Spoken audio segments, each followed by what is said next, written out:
कबीर का नाम तो सुना ही होगा, है ना। कबीर बहुत ज़्यादा फेमस है भारत में, आप सबने नॉर्मली सुना ही होगा उनके दोहे। लेकिन मैं आज आपको बताता हूँ महाराष्ट्र के कबीर के बारे में। महाराष्ट्र में एक इतनी खूबसूरत शख्सियत हुई है ना। एक महान योगी मैं उनको बोलता हूँ, क्योंकि भक्ति मार्ग भी योग का एक मार्ग है, भक्ति योग। सोचो आप एक ऐसा इंसान जिसकी पूरी लाइफ एकदम डिजास्टर से भरी हुई थी, पता है। अगर कोई नॉर्मल इंसान उस जगह होता तो उसका चित्त टूट जाता उस जगह, पता है। लेकिन संत तुकाराम अपनी पूरी लाइफ में 1% भी अपने मानसिक संतुलन को नहीं खोए, इसलिए वो इतने महान हैं। अगर हम उनकी जगह होते तो हम 100 बार गिव अप कर देते, पता है चीजों को। संत तुकाराम महाराष्ट्र के एक दोहू विलेज में उनका जन्म हुआ, है ना।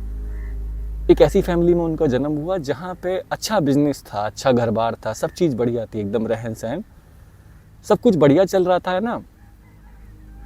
उनके घर में लोग विट्ठल महाराज की पूजा करते थे, सब लोग बहुत बड़े भक्त थे। तो बचपन से उनको भी कृष्ण, विट्ठल महाराज, विट्ठल भगवान जो कृष्ण का रूप है, विष्णु का, तो वो भी कृष्ण की भक्ति में लग गए बचपन से। अब वो भक्ति उनको मगन करने लगी, है ना। सब लोग बोलते तो है मैं भक्ति कर रहा हूँ, भक्ति कर रहा हूँ। नहीं, भक्ति आपको चुनती है, भक्ति आपको करती है। भक्ति आप नहीं कर सकते, आप बस जबरदस्ती कर सकते हो। तो भक्ति ने उन्हें चुना, है ना।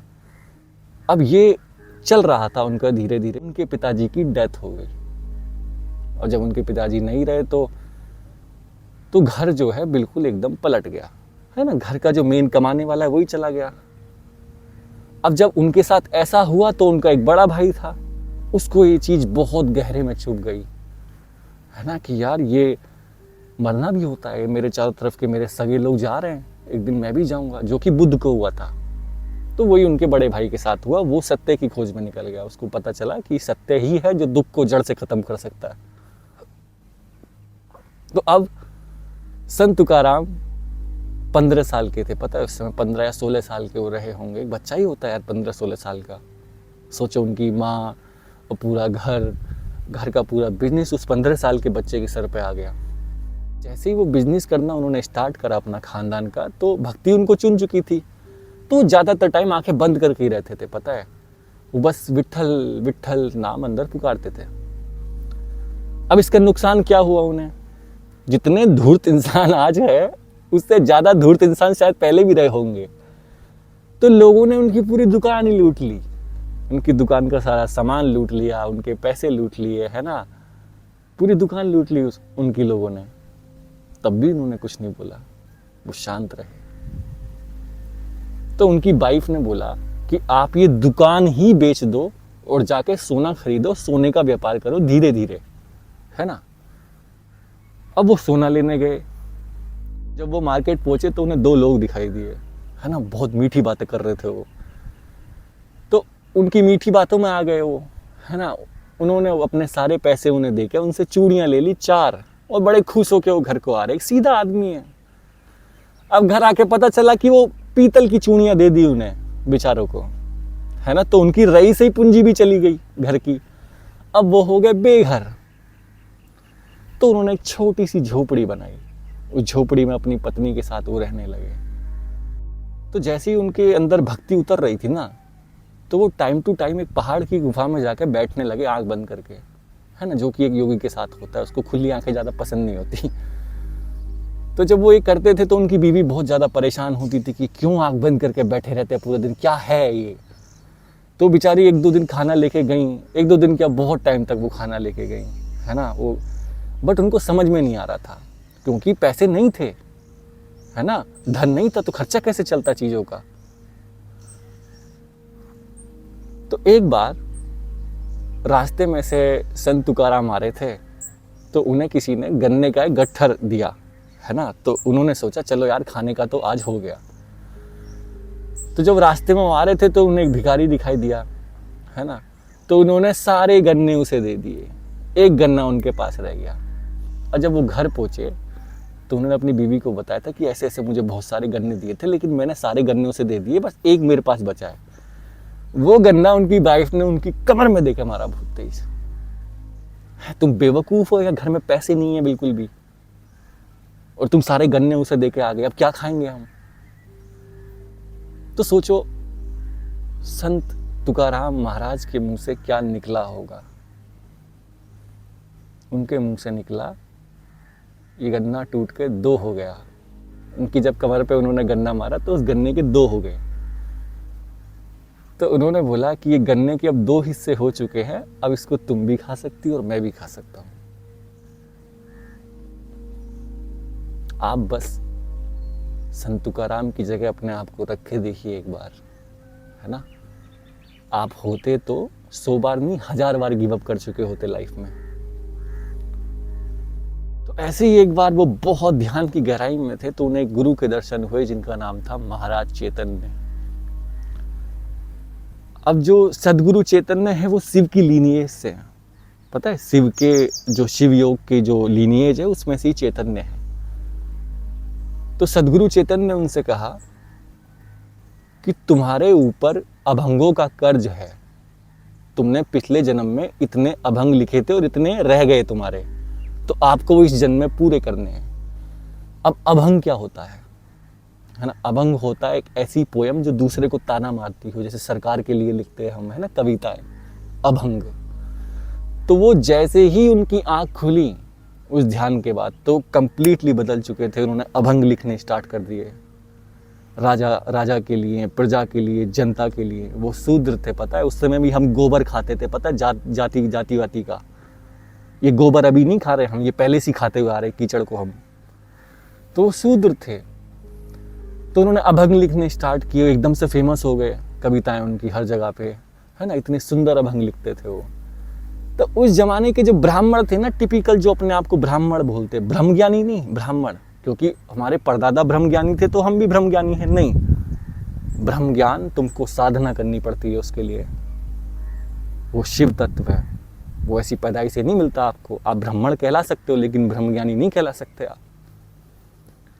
तो अभंग लिख रहे थे, सबको पता चल रहा था उनके अभंगों के बारे में। तो उस समय वहाँ के बहुत सारे ब्राह्मण उनसे चिढ़ गए, है ना, कि इसके पास इतने लोग आ रहे हैं, है ना, कुछ तो है इसमें।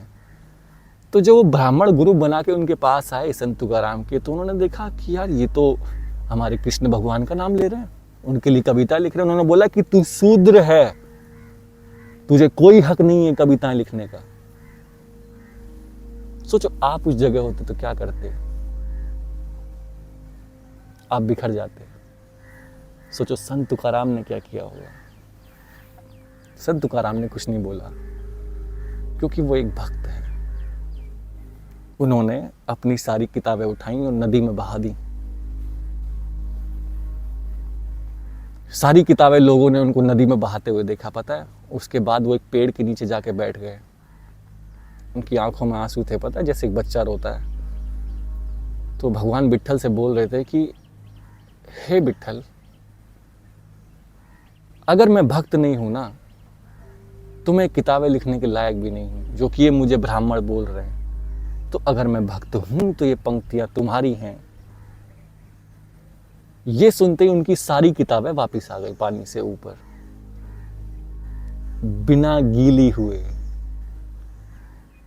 वो किताबें ऐसी दिख रही थी जैसे पानी ने उनको छुआ ही नहीं।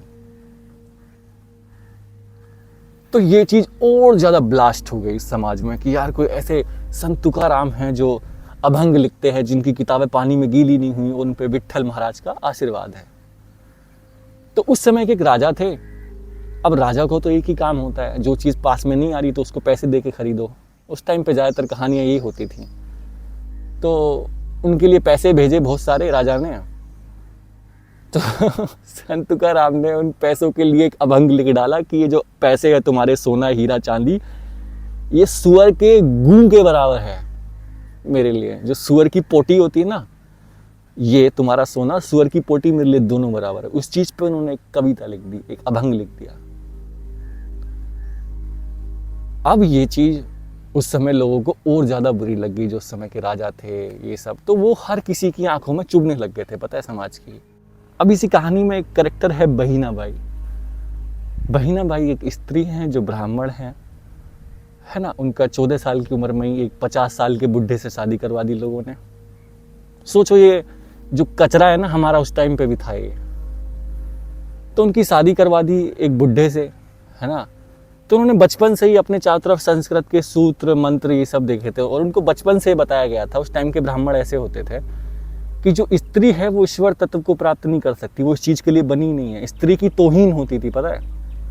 तो ये बचपन से ये चीज़ सुन के पैदा हुई एक मात्र 14-15 साल की बच्ची, है ना। तो एक दिन क्या होता है, जो बहिनाबाई थी उनके पास एक गाय का बच्चा था, वो उससे खेल रही थी। तो उनको एक योगी ने देखा, है ना, एक गुरु थे, उन्होंने देखा तो उनके पास जाके उन्होंने ऊपर से आशीर्वाद दिया उनको। अब ये चीज़ उनके पति ने देख ली। अब जब ये चीज़ उनके पति ने देखी तो उनको इतना बुरा लगा, उन्होंने बहिनाबाई को इतना मारा कि वो कोमे में पहुंच गई। और उनको देख के जो उनका गाय का बच्चा था ना, वो 3 दिन में मर गया बिना खाए। ये किया उनके पति ने। जब बहिनाबाई कोमे में थी ना तो उनको विट्ठल महाराज और संत तुकाराम के दर्शन हुए। और जैसे ही वो कोमे से बाहर आई, उन्होंने भी अभंग लिखना स्टार्ट कर दिया अपने पति के लिए, हर चीज के लिए। तो जब उनके पति ने देखा कि ये क्या हुआ इसे, है ना, ये अचानक से कैसे ये अभंग लिखने लगी, क्योंकि ये ईश्वर तत्व से ही आती हैं वो चीजें। तो उनको लगा कि ये तुकाराम है जो भी है। तो तुकाराम तो शूद्र थे ही, तो उन्होंने संत तुकाराम को बहुत बुरी भली सुनाई, है ना। जब वो घर आए तो वो उसी दिन ही वो बुढ़ा 50 साल का बीमार पड़ गया। और वो 1 महीने तक इतना बीमार पड़ा, जो उन्होंने मारा था ना बहिनाबाई को, वो हर एक चीज का बदला हो गया। तो उसको बीमार पड़े हुए जब उसको सांस नहीं आ रहा था, उसको याद आया कि यार गलती ये भी हो सकती है। तो उसको गलती का एहसास हुआ, उसको लगा कि मैंने कितना बुरा काम किया है, मैंने एक ब्रह्म ज्ञानी को क्या क्या बोल दिया। उन्होंने अपनी पत्नी पर हाथ उठाया, है ना, जो कि देवी हैं।